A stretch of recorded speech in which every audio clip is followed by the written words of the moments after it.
Number 3. Ill-fated sister ships. Built during the 1970s, the Liberian sister ships MS Burge Istra and the MS Burge Vanga were bulk oil carriers designed to carry both wet and dry cargo. They were owned by one of the world's biggest shipping companies at the time, a Norwegian business called Sig O Bergesen DY. While sailing from Tubarão, Brazil to Japan with iron ore in December of 1975, the MS Burge Istra suddenly went missing. Authorities launched a search in early 1976 after receiving no communication from the ship for nearly a week. The effort was called off 9 days later after no signs of the vanished vessel turned up, and the entire crew was presumed dead. 2 days later, crew members Imeldo Barreto Leon and Epifanio Lopez were rescued by some Japanese fishermen. They said they were painting the Burge Istra's bow when it was somehow shaken by a series of explosions, causing the whole deck to open up. The ship was sucked under the waves within seconds and nearly took the men with it, but Leon managed to climb to a life raft that had fallen off the vessel, and he pulled the unconscious Lopez on with him. They spent 20 days on the raft before they were rescued and said that the remaining 30 crew members probably died when the ship went down. Sig O Bergesen DY was tight-lipped about the disaster from the very beginning. If company officials knew anything about what caused the ship to implode, they never told the public.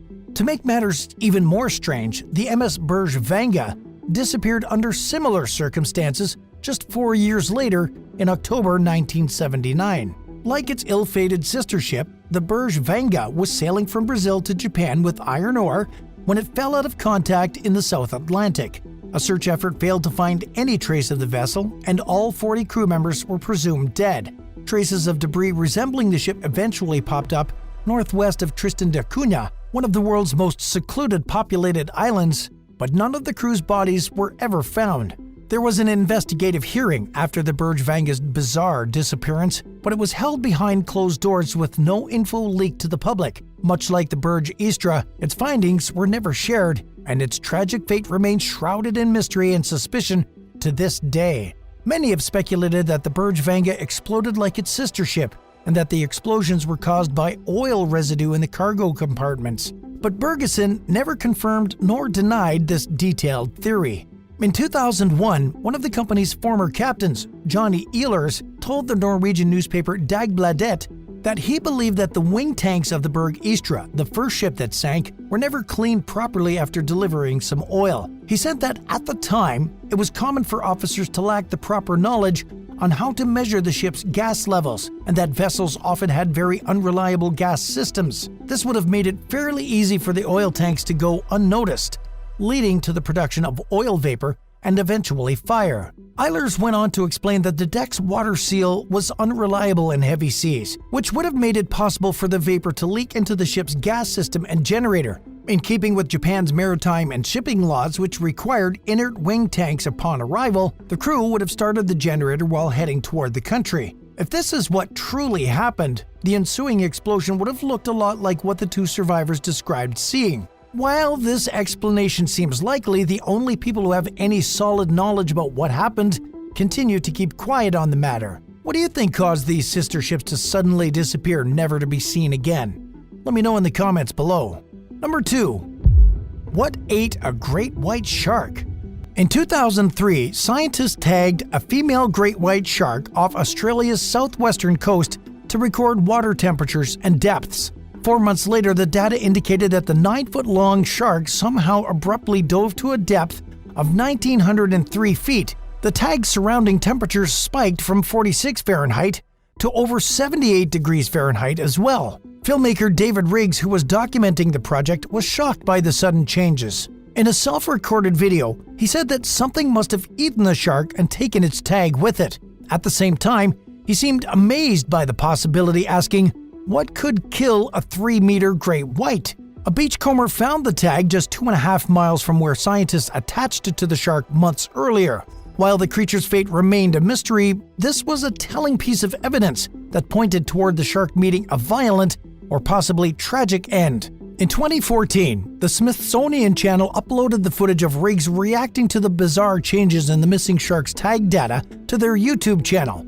The video went viral, once again raising the now years-old question of what could have possibly eaten one of the world's top marine predators. 23 million years ago, a shark much larger than the great whites of today came into existence. Known as the Megalodon, experts believe that it could grow up to 66 feet and weighed as much as 114 tons. These killing machines were armed with razor-sharp teeth, measuring up to 7 inches long, which were specifically designed for ripping the flesh off large prey like whales and dolphins. Some people believe the Megalodon could still exist today, lurking in the dark, mysterious ocean depths, almost entirely inaccessible to human eyes. It's true that only a small percentage of the world's oceans have been fully explored by scientists, and if the Megalodon is really still out there, it would certainly be capable of effortlessly tearing a great white shark to pieces. But this is highly unlikely. The most recent Megalodon fossils date back to about 3.5 million years ago, indicating that the species went extinct somehow during that time. Scientists also believe that the Megalodon lived in shallow coastal waters, ruling out any likelihood that they're still around, hiding in a place humans can't find them. It's easy to understand why some people believe the Megalodon is still out there. After all, it's difficult to picture almost any modern animal taking down a great white. With a swimming speed of up to 43 miles per hour, mouth filled with hundreds of pointed teeth, and the ability to sniff out a drop of blood among billions of drops of water, the species seems far more badass and powerful than the most vicious of carnivores. Orcas, also known as killer whales, are one of the species' few known natural predators. While the largest great whites can reach up to 20 feet or longer and weigh as much as 5,000 pounds, they're not all that big, especially when they're younger. On average, a newborn great white is 3.3 feet long. Because of this small size, juvenile sharks are more appealing to orcas and other predators, including cannibalistic great whites. But even full-grown members of the species are vulnerable to ending up on another creature's dinner plate. During his time as a doctoral student at the Woods Hole Oceanographic Institution in Massachusetts, a shark researcher named Carmen Braun told National Geographic that cannibalism among great whites is actually very common among juveniles and adults. He explained that great whites are opportunistic and have a varied diet, which means that eating one of their own falls well within the realm of possibilities. And while scientists may never know for certain what happened to the tagged female shark that vanished in 2003, the general consensus is that she probably fell victim to a member of her species or perhaps a hungry killer whale. Number 1. The cursed Gulf of Mexico shipwreck. ExxonMobil workers were laying an oil pipeline in the Gulf of Mexico in the late 1980s when they noticed something strange on the seafloor, almost 2,700 feet below the water's surface. Years later, it was formally identified as a 65-foot-long sunken ship. In 2002, a team of marine archaeologists from Texas A&M University decided to test out some of their new robotic equipment on the wreck to learn more about its origins. They initially believed that the ship dated back to sometime in the early 19th century. Known simply as the Gulf of Mexico wreck, it was the first sunken ship explored in deep waters off the U.S. coast. The expedition coordinator, Jeff Phaneuf, went into the project optimistically and was confident his team would identify the vessel quickly. In doing so, they would learn about its history through some records and other evidence that had helped tell its story. But that never happened, and the wreck's identity has stayed a mystery to this day. To add to the frustration of not identifying it, many things went wrong during the researchers' efforts to explore the ship. On more than one occasion, their equipment malfunctioned at the worst possible times.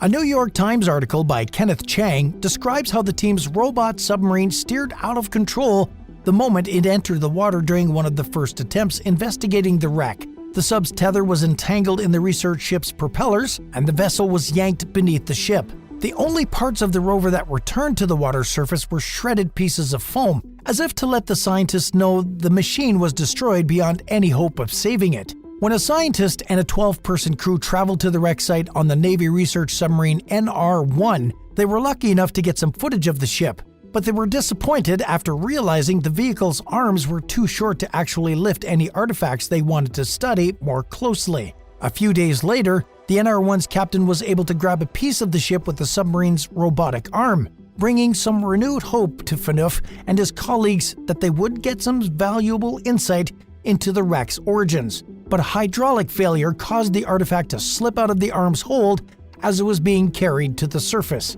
It seemed as if it were being pulled back into the dark abyss that it came from. Phaneuf told the New York Times that his team spent 2 days searching for the piece, but never found it. In addition to malfunctioning equipment, they also experienced delays that stopped them from going to the site. In one instance, some debris got caught in their ship's propeller, forcing them to turn back and get repairs. Their repeated failures to investigate the wreck or collect artifacts led Phaneuf to jokingly wonder if the ship was cursed, or if perhaps the spirits of those who went down with it didn't want to be disturbed by modern technology. After more attempts to gather evidence, the researchers only managed to bring one item to the surface, an 11 by 6 inch scrap of copper that ripped off the ship's hull when they pulled on it with a robotic arm. On its own, it revealed nothing about the vessel's identity, leaving the team to rely solely on the footage they gathered for clues. They observed porcelain, pieces of metal, and other objects, but noticed the wreck was strangely devoid of any visible cargo.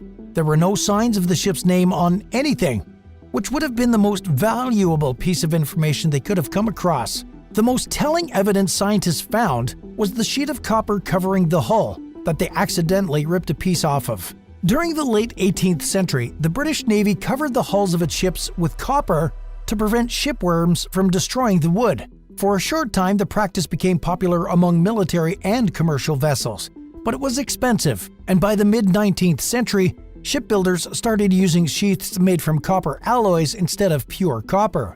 The team also noticed that the copper sheets were nailed to the hull by hand, helping them narrow down the likely time frame of the wreck to the early 19th century. Based on what little information they had to go off of, they determined that the ship went down in the Battle of New Orleans during the War of 1812. Phaneuf shared their limited findings with marine archaeologist Dr. Jack B. Irion of the U.S. Minerals Management Service. A few days later, Irion found a historical report detailing the sinking of a Canadian ship called the Western Empire. It was built during 1862 and was abandoned during a hurricane in 1875. Its dimensions match the vessel's known length, and the Western Empire is the only known shipwreck in the region. But Phaneuf's team had doubts that the wreck they explored was truly the Western Empire. Although they collected such little information, the sunken ship's features don't fit the time frame for when the Western Empire was made. And while they never identified the wreck or determined whether it was a naval or commercial vessel, they were certain of one thing: it's a different ship from a different time. Unfortunately, until another group of researchers decides to pick up where the previous team left off, this wreck will remain shrouded in mystery. Thanks for watching. Have you heard of any other strange ocean mysteries? Let us know down below. If you enjoyed today's video, be sure to give it a thumbs up, and while you're at it, don't forget to subscribe. I'll see you next time.